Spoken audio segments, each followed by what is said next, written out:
Well, speaking of quitting and speaking of you're going to quit, well, yeah, it looks like Spotify just said that to 1,500 people.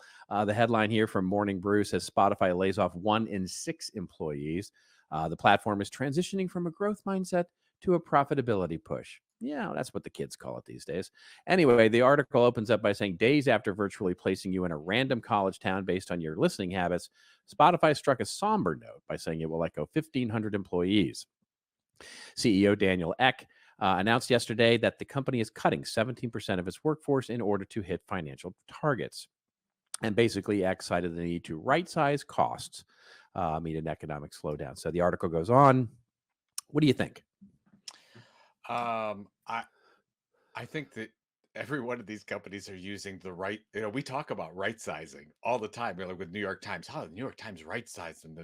Well, here's another one. Google right size. Spotify is now right sizing because of uh, they they hired too many people at one time. I think more than anything else, at least what I see happening is that you have two key platforms out there: TikTok and YouTube, that are key competitors to Spotify. Whether Spotify wants to say they are or whether you believe they are doesn't matter. Those other two channels don't pay anything for the most part for their content. Spotify went on the other side, more of the premium. They bought Gimlet. They're going to create these Right. amazing shows that are going to win Pulitzer prizes and all this kind of stuff. Well, that's gone. So they're trying to figure out that, oh, okay, well, how can we survive mostly? And they do already off a lot of this free content. They want to go that direction. It's just hard to be the, the Netflix in that category when your competition doesn't have to do that, Yeah. especially TikTok. So, Yeah. and I love Spotify, by the way. I'm not a big user of it. You are more than I am.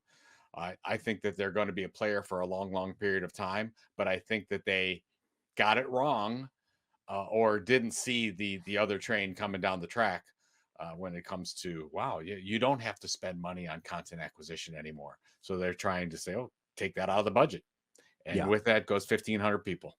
Yeah.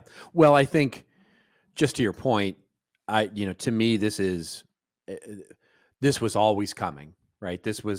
And I think that, honestly, I have to think that the reason that they're doing this now is because it's the holiday. It's, people. It is likely to not be. If they had done this earlier in the year, it would have been a much bigger news story.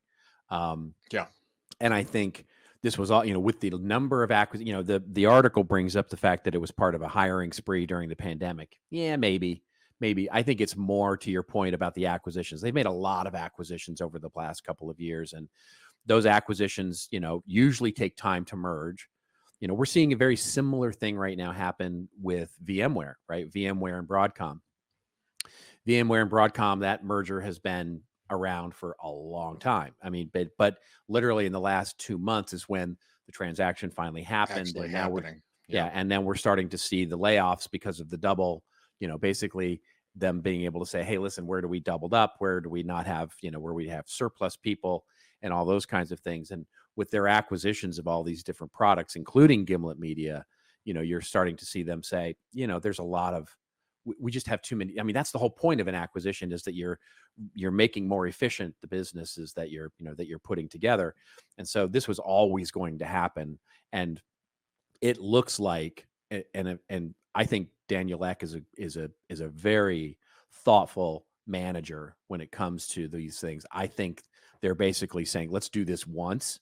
Let's do this riff once, and let's not, so let's make it deep and cut, the cuts deep, and move into 24 and really try to move this thing to a smarter business. It's just interesting to me that there's not a heck of a lot left of Gimlet Media. Yeah. That was a huge deal. Yeah. It was a huge deal. And Yeah. I'm I sure, think, I mean, a lot of the talent's still there. Some of the shows are still there, but that model seems to be going by the wayside. You're not going to see these big podcast did you, networks be bought did, up because of the content itself.